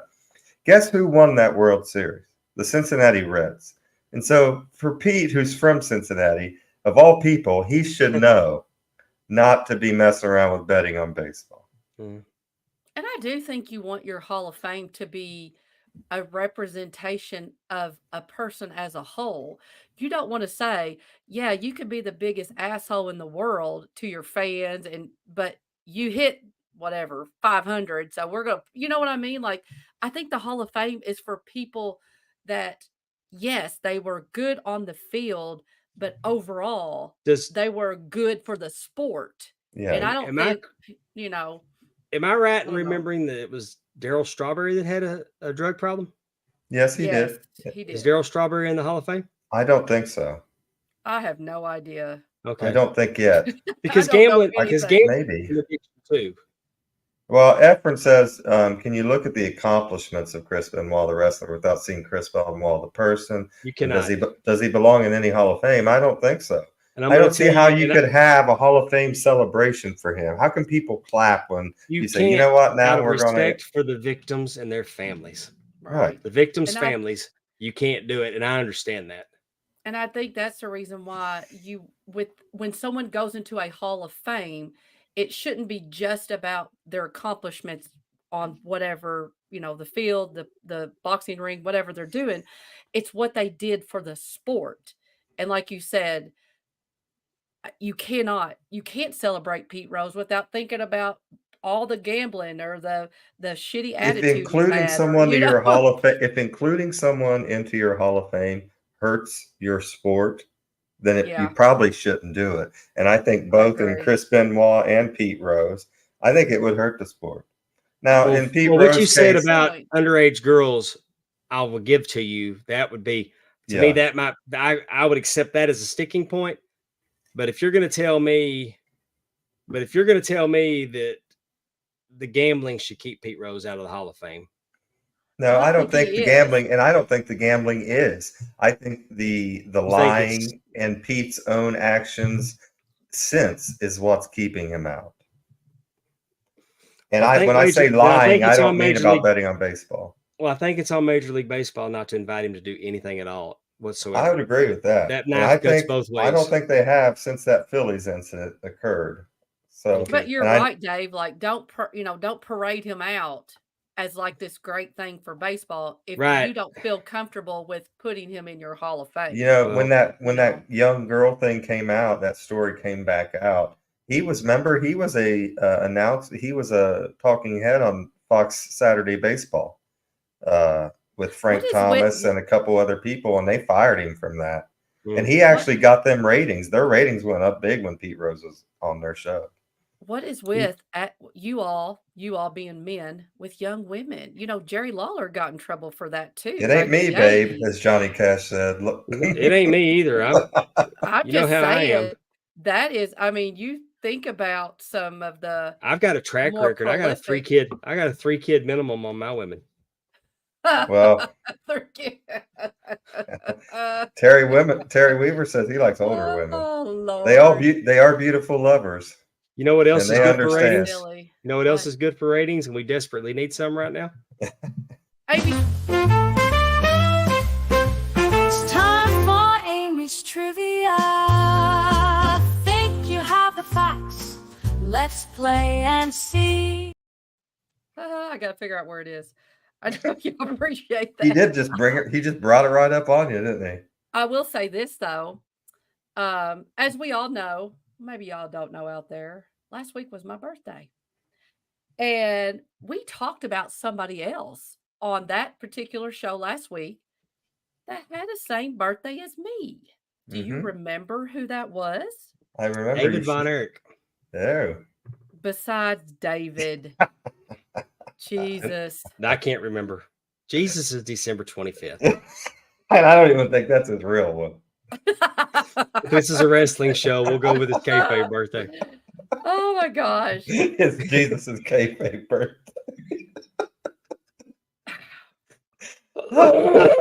It was Bob Roop. Bob Roop. It was his Yeah. birthday. So I thought we would do a little bit more of a deep dive because David talked about how you had talked to him and I did. encouraged other people to, if you go to conventions and that kind of stuff, like he was a legend. He was one of those that wrestling was kind of built on. You know what I'm saying? he was a worker, and so to take your time to talk to them and stuff. So I thought we'd learn a little bit more about Oh Bob. God, I'm gonna suck at this. No. Oh, okay. Bob and Amy share something in common. They were both born on the same day, July 22nd. However, Bob is a few years older. Like What 3. Yeah. what year was Bob Roop? I'm gonna punch you next time I see you. What year was Bob Roop born? Was he born in 43, 42, All right. 41, or 40? You know what I do when I absolutely have no idea? I go with my lucky number 2. Come on, 1942. We weren't even in World War II yet. No. What do you I'm think, gonna go. Dave? I'm gonna go with 43. You know what, Justin? You're off to a banging start It's the because it was 2s. 1942. Wow. Is Stephanie there, or is it you? No, he's a year older. He's a You're year old- older than my mother. Oh, I thought you was gonna say yourself. You're Can No, you I'm saying Mr. show? Roop's a year older than my mother, and my mother gets around a lot better. Well, I don't. Was your mother Efren said wrestling for? 1838 was when Bob Roop. I'm sure he took some. He took some beatings out there, so I'm sure. I'm trying to find. Okay. If I'm gonna suck at it, Efren, I'm gonna suck right. You know Oh, that. Jesus. You know his motto: if at first you don't succeed, keep on sucking till you do succeed. All right. 1942. 1942. Bob was a member of what branch of the military? Was it the Oh. Army, Navy, Air Force, or Marines? My God, I'm going to go with the Navy. In the Navy. Yeah. I'm gonna say he was in You the can Air sail the 7 Force. seas. I'm gonna say he was in the Air Force. For some reason, I felt like he told me that. That was my first guess, and then I moved off and went to If Navy. he told you that, he lied to you. When Because he he didn't was in it's the know. Navy. Army. He was in the Army. No, it's the Navy. He was in the Army. And something that is interesting, I don't have my book with me, but I have a book. It's called The Wrestler's Wrestler, and he is one of the workers. So they have the book, and oh, here it is. Hold on. Oh, she's getting her props out. Terry's over here batting 1,000. This No, is Terry called thinks- The Wrestler's Wrestling. And it's the Masters of the Craft of Professional Wrestling. I think Jim Cornette suggested that book one time. or Yeah, something. goddamn, read this book. But I really like. I love reading different books. It's by Dan Murphy and Brian Young, and the Sinister Minister James Mitchell is the one who wrote the foreword. Now, you can't see it, but they break it down. Like part 1 is the founding fathers, and it talks about Ed Strangler Lewis, Pat O'Connor, Johnny Alexander Valentine, Hamilton. Yeah. Oh. the bumpers, the shooters, and the psychologists. You got Ray Stevens, Bob Orton Jr., Bob Roop, Luna Vachon, and they go through and the kings of the territory, the I love supercard. Luna Vachon, man. If I there do was too. anyone that was made to be a wrestler, it was Luna Vachon. Right. And so it's a really cool book. If anyone ever gets the opportunity to look at it, like it really is really neat. The reason why I pulled it out is because I wanted to tell you that Bob Roop was on the military wrestling team. I need to see what the Oh, exact yeah. of it is. 113. Yeah, he But was a sheep. But he was on with another famous wrestler, and we actually got to meet that wrestler at Waterloo, Dave. Mr. Dan Gable. Nope, it was not Dan Gable. He was on, let me see if they have the name. Armed Forces Wrestling Team. I was trying to think of what the right word was. He was a member of the Armed Forces Wrestling Team, along with another heavyweight, a young serviceman named Jim Rasher. Oh, Baron Von It Yeah. Resch. was. It Baron was Van Baron Resch. Von Reschke. Oh, and happy So- birthday to the Baron. The Baron is today's his birthday. Yes, he's 84. Man, this is just birthday show each week. I know. So I thought that was kind of cool that that they have known each other for a very, very long time. Yeah. But he was a member of the Army. Wow. Yeah. So they were there together this in Waterloo, and they were in the army together in the late 50s. Yeah, he was older. Mr.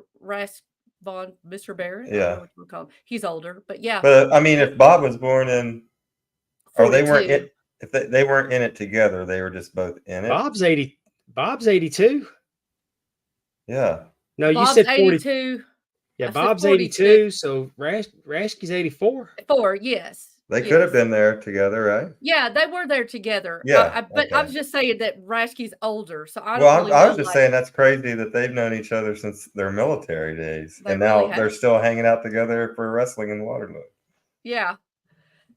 Bob Roop was a member of the U.S. Olympic wrestling team that went to Mexico City.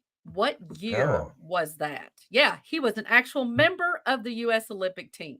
So if it would And- have been 60, he would have been 18, and 64 But he was in the would have been. military. Yeah, 64 he would have been 22. I'm going 64. I'm going 68. It would have been after he got out of the military. All right. 72 was Munich. Yeah. I don't remember. So let's see what the answer is. 68.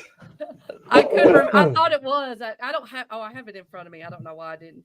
It was 1968. He actually was defeated by the Russian who ended up being the gold medal winner. I cannot even begin to start to. We say don't his even name. want to mention his name. He's from Russia. Screw him.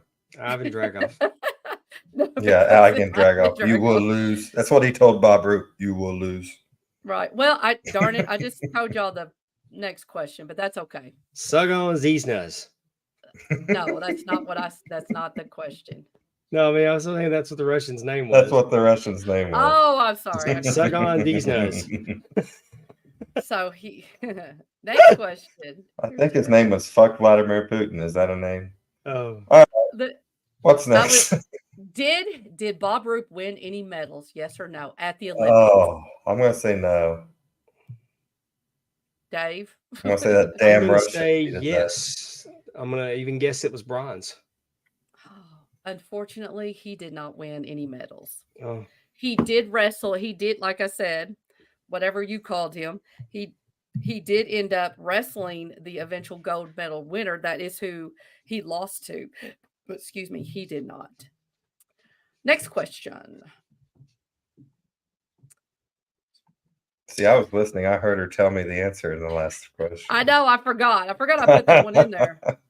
What wrestling territory did Bob start out in? Was he in Memphis, Georgia, New York, or Florida? Where did he start? Because I was walking in Memphis. I'm going with Memphis. I'm gonna go with Florida. Dave, you are correct. It was Florida. Out with the Mr. Eddie Graham. I just wanted to sing that song. I know. And What year did Bob Roop go into the George Thragos Luthez Wrestling Hall of Fame? Was it 2005, 6, 7, or 8? Dave, I said, what year did Bob Roop go into the National Wrestling Hall of Fame? I'm going to go 2000. Luthez Wrestling Hall of Fame. I'm going to go 2006. I'll split the difference between him and Terry and say 2007. It was 2006. Justin, do you know who else? Of course I do, Amy. Who else went into the Hall of Fame that year? Oh, in 2006, that had to be B. Brian Blair. Are you serious? You don't know? I don't know. Nature Boy Ric Flair? It was Bret Hart. Oh, frick. I thought you were being I'm gonna go hide in the hole now. Bret Hart also went in 2006. And Dave, you were talking. And I want to hold this up to give you a look. Yeah. That's prime Bob Roop right there. It is. He was. I should have known that because Dave tried to sell me, or not, tried to tell me I could bid on Bret's plaque, and it said 2006. That's right. But he was like you said, Dave, he was a collegiate athlete. He was I can't remember how many years. It wasn't all 4. I do remember that, but he was a collegiate athlete at Michigan State. He actually finished up at Southern Illinois University, SIU, which is not very far from me here in Carbondale or in Oh, the Carbondale. Salukis. The Salukis. So just like you said, it's kind of interesting how some of our great workers from the 40s and 50s were collegiate, were in the armed forces, did Absolutely. Olympics, that they, went to the Olympics in wrestling. I mean, what's his name, Dave? You're stealing money, Bundy. Ernie Ladd, I mean, he played for the Chiefs, right? the big cat, Ernie The big Ladd. cat. Yeah, well, even Vern Gagne and Stu Hart. I mean, all of them, have Yeah, it I tell you. seems like they all kind of followed that, some kind of military service, which again, I think in the 40s, They didn't have a pretty- choice. well, They- but honestly, I think a lot of people, I mean, you had movie stars going. Like they They thought had that to. was they didn't have to. They had to thought- do 4 years. They got drafted. Well, but I'm just Well, saying, yeah, back you then. know that Cary Grant could have gotten out of it. I'm just saying Elvis could have Ted gotten Williams. out of it. Ted Williams went twice. I mean, yeah, I'm just saying, I think Elvis went. that's what I'm saying. They Like out of they kick felt that, I like guess? they had Muhammad they Ali felt- did not.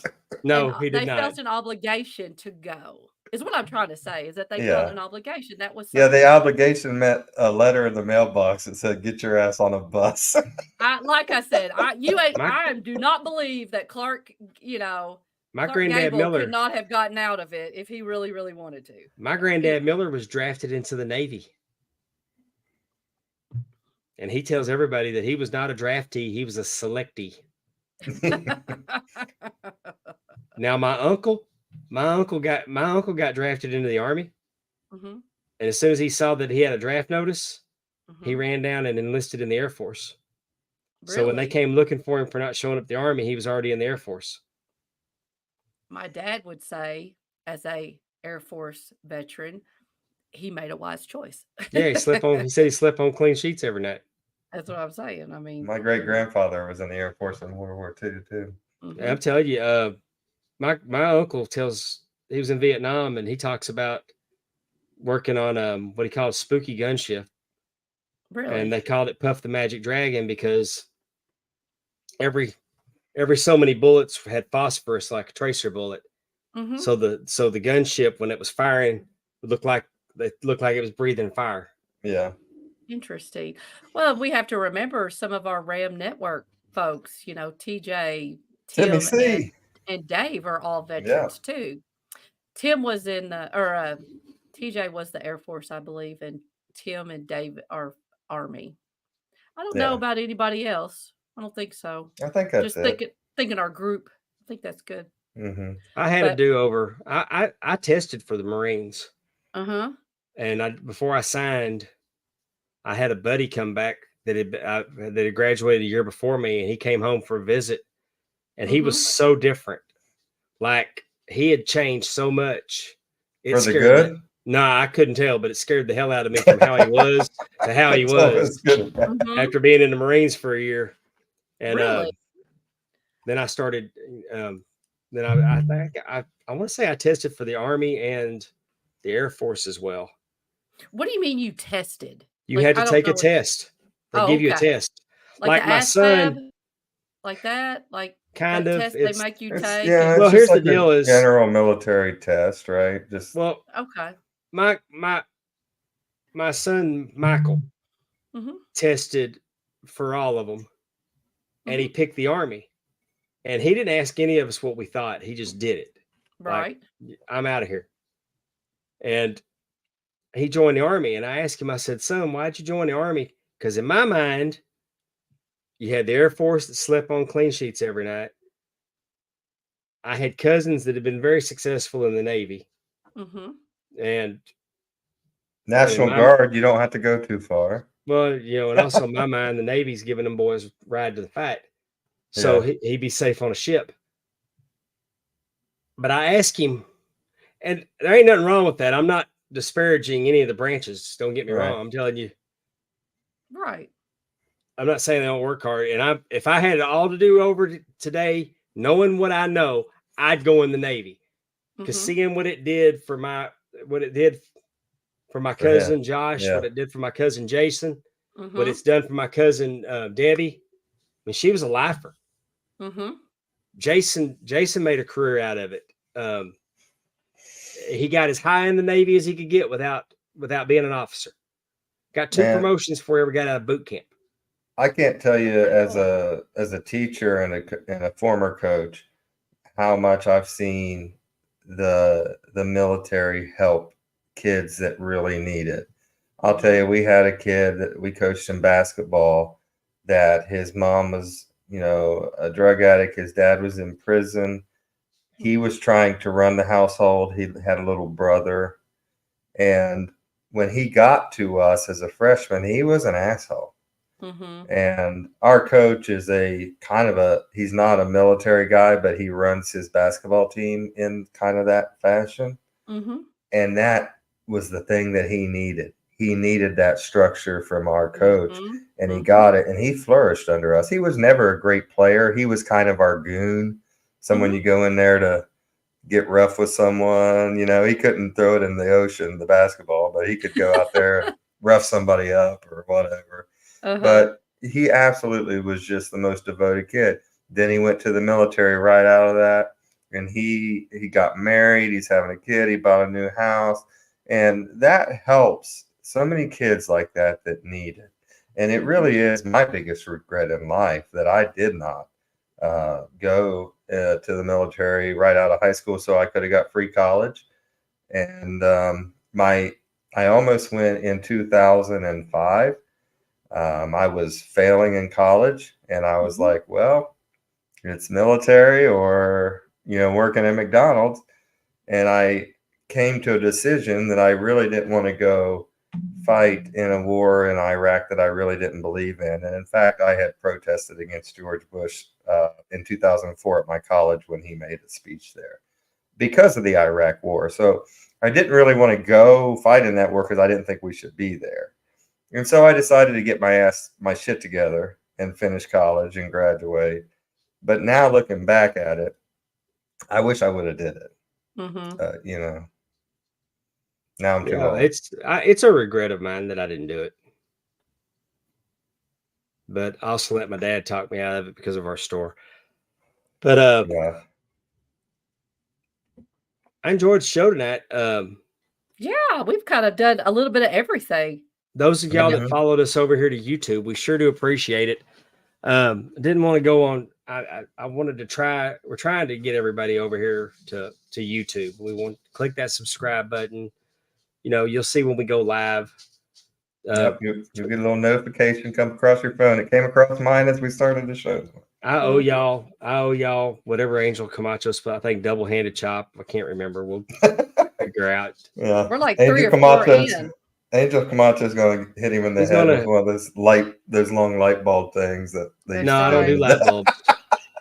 Justin's light going to eat bulbs. mayonnaise. He's Oh, What I'm gonna- saying whatever. is, we're really trying to get this YouTube thing going. Twitter has made it harder. I mean, we were broadcasting on Twitter on 3 channels, and only one of them pays. So that's the only channel they were going to let us. And I understand the business model. I'm not mad at them about it. What's our next number we need to hit? 600, 700? What is it? We're at 6. So 700. Now Yeah. 700. this is no lie, y'all. I have never done this in my life, Oh, yeah. but I almost will hit eat 6. a spoonful of mayonnaise on this show. You may see me puke live on this show. Yes, At yes. So 700? if we get to 700, I promise y'all I will do it. All right.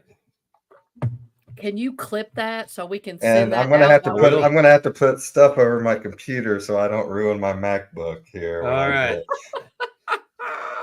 I'm gonna have to put plastic over it. Get ready for it, Lord. It's my room's gonna look like a Gallagher show, back in the day. Oh, He's gonna goodness. puke. That's He's true. got a puke. Anyway, we don't have a guest lined up for next week because we're coming off SummerSlam, and we're gonna have a good time next week. We're gonna talk about SummerSlam. We'll see the results. We'll see where it's going. Talk about the surprise if any surprises happen after SummerSlam. We're on our march towards the Royal Rumble. I think I mean, they still got Survivor Series, but no one cares about Survivor Series. It died in 1997. I mean, I heard Conrad talking to Bruce today, and he just called WrestleMania, SummerSlam, and the Royal Rumble the tentpole events for WWE. They are. And Bruce didn't correct him, so no. And you know what? You would probably say Money in the Bank is after that in front of Survivor Series, right? I've hated Survivor Series forever. It's never been. They stopped doing it with teams of 5. I didn't like it then. It's always been my least favorite. It was always my least favorite pay-per-view. Yeah, I agree. I mean, it was fun for me, Amy. I will say this. In 1991, when I was 6, and I got to see, the Ultimate Warrior and the Bushwhackers and Jim the Anvil Neidhart be on the same team, I thought that was fun as hell. Now, or even like, I would say even in 90, I'd say that thing was dead in 94 or 5. I think the Hart Foundation thing and the Jerry Lawler thing and that whole mess was so bad that really killed Survivor Series. 1994 Survivor Series is what killed it. And I do think because of Raw and some different things that came out, you never saw those people tag with each other and, coming together to fight the enemy or whatever. Like, I love, like you said, though, I'm pretty sure it's the 80s, late 80s, early 90s that I really enjoyed. But once you start being able to see it every week, it didn't, I totally understand, as much as I hate it, how it kind of gets pushed down. The Royal Rumble's never lost its shine with me.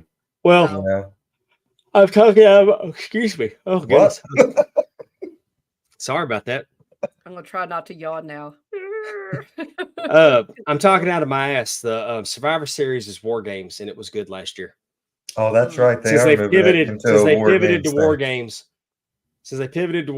it is improved. So, but I'm glad they recognized they had a problem. I don't think it was too hard to figure out. I'm glad they tried to put something on it. And working towards War Games, I mean, your next road, the road to WrestleMania kicks off at the Royal Rumble.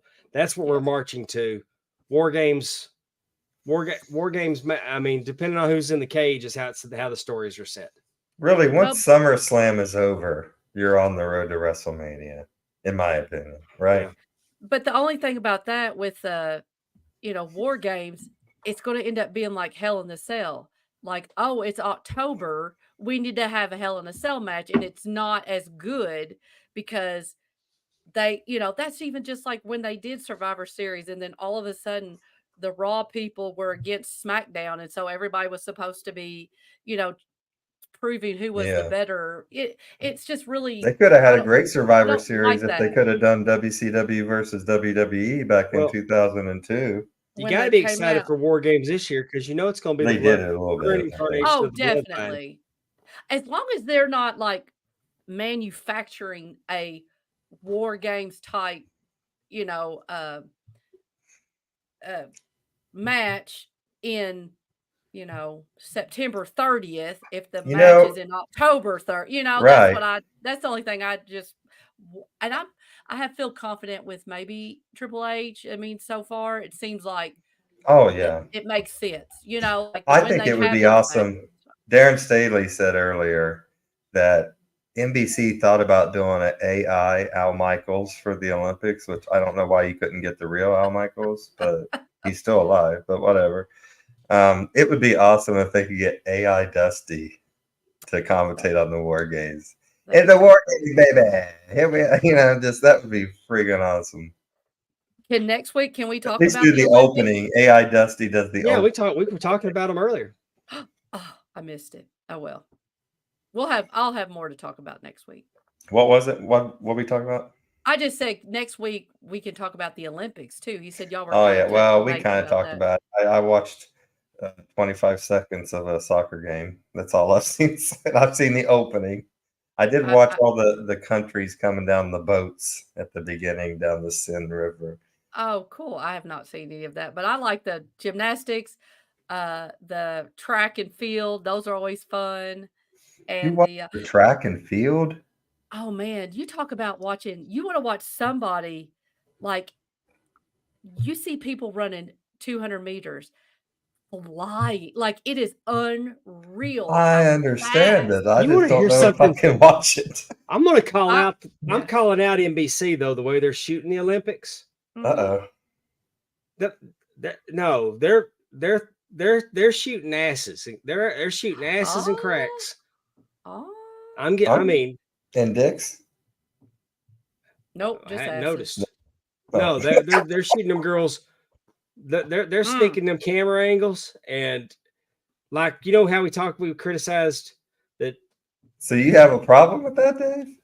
I honestly do. I don't I think was it's gonna say, even in wrestling. I don't think it's cool. I don't think it's cool when the camera shoots some girls between their legs. he's Right. I officially mean, a we're trying grandpa. to, yeah. Well, we're trying mean, to there's a save these for picture. athletes, you know. And There's a picture. Now, I that's don't know the why best this we can girl do. wouldn't have worn no drawers under them little shorts. But I mean, she's been over. She's Mhm. been over, and I mean, I almost it's just it's the pawpaw in me. It's the daddy in me. Yeah. I mean, 30 years ago, I'd probably thought it was cool. But I mean, in this day and 15 age, years ago, you they're would have getting thought it little. was cool. Yeah, But I'm we just don't need saying. to sex, you know, make It ain't cool to shoot them objectify girls that way, and you everybody. can't Yeah. tell me that that's an accident, you know, No. on And some of these. just real quick, did you all see where Flavor Flav is a sponsor of the Yeah, water I polo saw. Well, team? the video I saw was him meeting the first lady backstage, Jill Biden, and he was giving her all these hugs, and it was real sweet. Hey, But we yeah, got I somebody. did see him there. I think that is awesome that he has stepped up to do that because just like you said, I mean, we have Olympic athletes that are I mean, to live their dream and get the opportunity to go to the Olympics in your And sport. you got And him and Snoop there. well, but you're having to, work a weekend job, like Yeah, and some of them have I multiple jobs. I think that's great that Flav yes, stepped up like that. Yeah, I do Gerald, too. I Oh, hope I'm I say his sorry. last name correctly. Gerald Millette. Millette. He was the Yep. referee for the first match of Kurt Angle's professional career against Dr. Tom Pritchard in Salem, Wow. Massachusetts, at Salem State College. I Thank knew you for joining about us that tonight. match, but I didn't know who the referee was. Awesome. You're not supposed to. We're not. Yeah, that's what I always say. When Kurt I get Angle done and refereeing a Dr. basketball Tom game, Pritchard? is I hope no one knew I was there. So The I next just wanted night, to it was against throw Jeff that out. Jarrett in New Hampshire. That is so cool. Thank you so much for joining us tonight. Yes. And I just let want the- to throw that out about favor, because again, I think that's awesome because I think sometimes we have that, I do anyway, like you think Olympians, well, they must be rolling No. in the dough and they, and Hmm. maybe They gotta have gymnasts or sponsors 'cause- maybe, like you said, the bigger names of things, like I You said, know- they will get Nike and some of those Yeah. sponsors. They need to because when they win a medal, they come home with a tax bill for winning a medal. Yeah, Amy, you know what's cool? Yes. What? That ain't even right. On our show and in our chat, we have the person who refereed Kurt Angle's first match and Ric Flair's last. How about that? Oh, that is cool. I like that bookend. Awesome. Please join us again, mister. Well, and then he refereed for Jeff Jarrett the second night. That's pretty cool. Yeah, and It sounded like Jeff he was Jarrett- refereeing for a lot of them, but Is that when Jeff Jarrett got blew up and you told him about it? hey now, hey now. Hey now. We kid. I'm working with Jeff Jarrett Thursday night. Uh-oh. All right. Well, are we ready to go home? Have we said it all and said enough? I think we have. I think so too. It's been a great night. All Thank right. you all for joining us. Amy was here for it. She had her good hair on, her out. I mean, we got hot Amy tonight on the show. You So got y'all professional Amy. better open the be door. appreciative. That's right. So right off of her birthday, she's feeling good. She's feeling like she's a hot 48 right now. That's right. Mwah. Love you for that. I respect that she doesn't lie about it and say she's 29 again. I think I look pretty good for 48. You're all right. Well, I was going On water. to. Hey, pucker up, Dave. Yeah, That's right. That's right. Pucker up, ass. I'd like to invite Mr. Gerald to come on with us sometime. So, Yeah, we need to talk about that. We'll do a deep dive into that. is it Gerard? Gerard Millet. He's French. Gerard Millet. Will you come on our show, Mr. Gerard? That's a Louisiana name, I think. I'd love Just to hear let all us about it. know. I'd love to hear Me about his too. WWE career. I bet he's got some good stories. Well, we were talking about territory system. They were those referees traveled. Heck yeah. And some of them, whatever you need, yay. Next week, come on with us. And some of them, like Tim White and stuff, they got to, they were driving the wrestlers around. Awesome. So, I'll reach out to you. I'll reach out to you about that. Thank you, sir. Yeah. Thank you. This is so fun. Well, here we are booking guests and everything else here at the end of the show. This has been one for the ages for us. We're doing it. We're busy tonight. Yeah, we want to thank Matt Classic for coming on. That was really cool Definitely. to kind of listen to him talk about what it is to be a independent boss, and he told us all about that tonight. So I thank think you, We we Matt. learned some all things. I think we all need to plan some wrestling watching in North Carolina. It just seems like that is a North good look. Carolina, put your Every hands time- up. Well, the gathering is this week, and Yeah. shout out to all of our friends that'll be there at the gathering. I Mhm. hate Jay-Z, that will he be there? don't think he's going, Hmm. but Rusty Miller's going. I gotta figure Mike Hoop might show up. I It's figured possible, he'd be but I there. know that Gather. it's a heavily world class influence show this year. Kevin's going to be there. Iceman's going to be there. Brian Adias is going to be there. Are you not going? I Are you can't. going? I Why not? can't. I got to work. Oh, okay. I'm sorry. I just I went to Damn it, Amy. Waterloo, Iowa instead. Yeah. well Somebody, worth it. you know- Well worth it, I will say. All right, Some Justin. people don't have unlimited vacations over there. Yeah, who you think I am, Dave in the HSV? Yeah, really. I got confused. You're right. I just saw David. I just assumed. All right, so we want to thank Matt. I'm Dave in the Frito truck. Dave in the Frito truck. We want to thank Matt Classic for joining us, and we don't really have a guest next week, so it could be a mystery show next week. Just show We up have and you'll Mr. see what Gerard is going to come I on just with told us. y'all Oh. what we were doing next week. What'd you say? We're gonna talking talk about SummerSlam? SummerSlam. Oh, that's right. And the Olympics, and Mr. Yeah. Gerard's coming on. All right. We just booked a whole We'll talk show. about SummerSlam next week. All right. Yes, we All got right, y'all. Thank y'all so much, all you guys in the chat. We really appreciate it, as we do each and every week. And for Pondwater Dave, and for it's still her birthday. It's only been a week. For the birthday girl, Miss Amy Vaughn. My name is Justin Davis, saying please take care of yourself and each other. So long, everyone.